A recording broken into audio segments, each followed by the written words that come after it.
ಭಾರಿ ಒಂದು ರುಚಿಯಾದ ಕೋಕೋನಟ್ ರೈಸ್. ಇದು ಮಾಡ್ಲಿಕ್ಕಂತೂ ತುಂಬಾ ಸುಲಭ. ಹಾಯ್ ಎಲ್ಲರಿಗೂ, ಕೈಯಲ್ಲಿ ತೆಂಗಿನಕಾಯಿ ಉಂಟು, ರುಚಿಯಾದ ಕೋಕೋನಟ್ ರೈಸ್ ಮಾಡುವ ಬನ್ನಿ. ಕೋಕೋನಟ್ ರೈಸ್ ಮಾಡ್ಲಿಕ್ಕೆ ಇಲ್ಲಿ ನಾನು 1 ಕಪ್ ಅಷ್ಟು ಬಾಸ್ಮತಿ ರೈಸ್ ಅನ್ನ ನೆನೆ ಹಾಕಿಟ್ಟಿದ್ದೆ. ಸುಮಾರು 20 ನಿಮಿಷ ಆಯ್ತು ಇದನ್ನ ನೆನೆಸಿ. ಈಗ ಇದನ್ನ ಬೇಯಿಸ್ಲಿಕ್ಕೆ ಇಡುವ. ನೀವು ಬೇಕಿದ್ರೆ ಸೋನಾ ಮಸೂರಿಯಲ್ಲಿ ಕೂಡ ಇದನ್ನ ಮಾಡಬಹುದು. ನನ್ನ ಹತ್ರ ಬಾಸ್ಮತಿ ಇತ್ತು, ಹಾಗಾಗಿ ಇದರಲ್ಲಿ ಮಾಡ್ತಾ ಇದ್ದೇನೆ. ಇದನ್ನೊಂದು 20 ನಿಮಿಷ ನೆನೆಸಿದ್ರೆ ಸಾಕು. ಓಕೆ, ನೀರನ್ನ ಬಿಸಿ ಮಾಡ್ಲಿಕ್ಕೆ ಇಟ್ಟಿದ್ದೇನೆ. ಇದಕ್ಕೆ 1 ಚಮಚದಷ್ಟು ಉಪ್ಪನ್ನು ಹಾಕ್ತಾ ಇದ್ದೇನೆ. ಹಾಗೆ 1 ಚಮಚದಷ್ಟು ತುಪ್ಪವನ್ನು ಹಾಕ್ತಾ ಇದ್ದೇನೆ. ರೈಸ್ ನಿಮಗೆ ಒಳ್ಳೆ ಉದುರಾಗಿ ಬರುತ್ತೆ. ಒಳ್ಳೆ ಒಂದು ಕುದಿ ಬರಬೇಕು. ಓಕೆ, ನೀರು ಕುದಿತಾ ಉಂಟು. ಈಗ ರೈಸನ್ನು ಹಾಕುವ. ಓಕೆ, ರೈಸ್ ಒಳ್ಳೆ ರೀತಿಯಲ್ಲಿ ಬೇಯಬೇಕಿನ್ನು. ಓಕೆ ನೋಡಿ, ರೈಸ್ ಒಳ್ಳೆ ರೀತಿಯಲ್ಲಿ ಬೆಂದಿದೆ. 100% ಬೇಯಬೇಕು. ಓಕೆ, ಈಗ ಇದನ್ನು ಸ್ಟ್ರೈನ್ ಮಾಡುವ.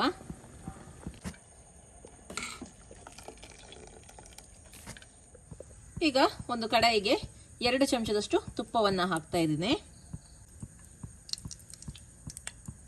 ಅರ್ಧ ಚಮಚ ಸಾಸಿವೆ, ಅರ್ಧ ಚಮಚ ಜೀರಿಗೆ, ಅರ್ಧ ಚಮಚ ಉದ್ದಿನಬೇಳೆ, ಅರ್ಧ ಚಮಚ ಕಡಲೆಬೇಳೆ, 2 ಒಣಮೆಣಸು ಕಟ್ ಮಾಡಿ ಹಾಕ್ತಾ ಇದ್ದೀನಿ.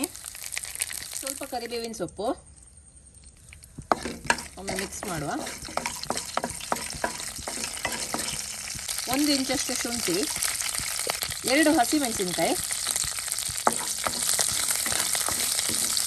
2 ಟೇಬಲ್ ಚಮಚದಷ್ಟು ಶೇಂಗಾವನ್ನು ಹಾಕ್ತಾ ಇದ್ದೀನಿ. ಇದನ್ನು ಆಲ್ರೆಡಿ ನಾನು ಹುರಿದಿದ್ದೀನಿ.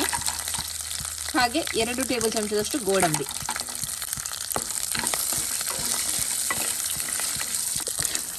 ಗೋಲ್ಡನ್ ಕಲರ್ ಬರೋವರೆಗೆ ಇದನ್ನು ಫ್ರೈ ಮಾಡ್ಕೊಳ್ಳಿ. ಈಗ 1 ಕಪ್ ಅಷ್ಟು ಕಾಯಿ ತುರಿಯನ್ನು ಹಾಕ್ತಾ ಇದ್ದೀನಿ. Fresh coconut. ಫ್ಲೇಮನ್ನು ಲೋ ಮಾಡಿ ಇದನ್ನು ಸ್ವಲ್ಪ ಹೊತ್ತು ರೋಸ್ಟ್ ಮಾಡ್ಕೊಳ್ಳಿ. ರುಚಿಗೆ ತಕ್ಕಷ್ಟು ಉಪ್ಪು ಹಾಕುವ. ನೋಡ್ಕೊಂಡು ಹಾಕಿದ್ರೆ ಆಯ್ತು ಉಪ್ಪು.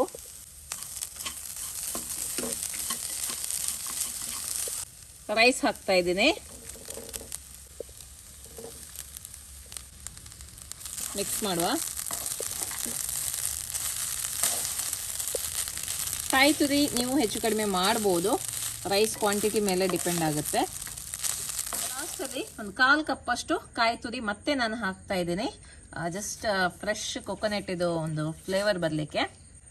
ಜಸ್ಟ್ ಒಮ್ಮೆ ಮಿಕ್ಸ್ ಮಾಡಿ ಸರ್ವ್ ಮಾಡಿದರೆ ಆಯಿತು. ನೋಡಿ, ರುಚಿಯಾದ ಕೋಕೋನಟ್ ರೈಸ್ ರೆಡಿಯಾಗಿದೆ. ಸರ್ವ್ ಮಾಡುವ. ರುಚಿಯಾದ ಕೋಕೋನಟ್ ರೈಸ್ ರೆಡಿಯಾಗಿದೆ. ಮಕ್ಕಳ ಟಿಫಿನಿಗೂ ಸೈ, ಬೆಳಿಗ್ಗಿನ ಬ್ರೇಕ್ಫಾಸ್ಟಿಗೂ ಇದು ಓಕೆ, ಮಧ್ಯಾಹ್ನ ಲಂಚಿಗೂ ಇದು ಸೂಪರ್ ಆಗುತ್ತೆ. ಭಾರಿ ಒಂದು ರುಚಿಯಾದ ಕೋಕೋನಟ್ ರೈಸ್. ಇದು ಮಾಡ್ಲಿಕ್ಕಂತೂ ತುಂಬ ಸುಲಭ. ರೈಸ್ ಬೇಯಿಸಿಟ್ರೆ ಮತ್ತೆಂತ ಇಲ್ಲ.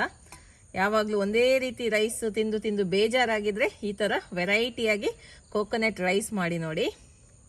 ಓಕೆ, ಇನ್ನು ಇದನ್ನು ಟೇಸ್ಟ್ ಮಾಡಿ ನೋಡುವ. ಓಕೆ, ಟೇಸ್ಟ್ ಮಾಡುವ.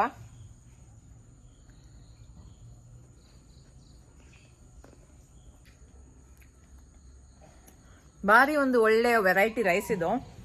ಇದಕ್ಕೆ ಶೇಂಗಾ, ಗೋಡಂಬಿ ಮತ್ತು ಕಾಯಿ ತುರಿ ಎಲ್ಲ ಹಾಕಿ ಭಾರಿ ಒಳ್ಳೆ ಒಂದು ಫ್ಲೇವರ್ ಬರ್ತಾ ಉಂಟು.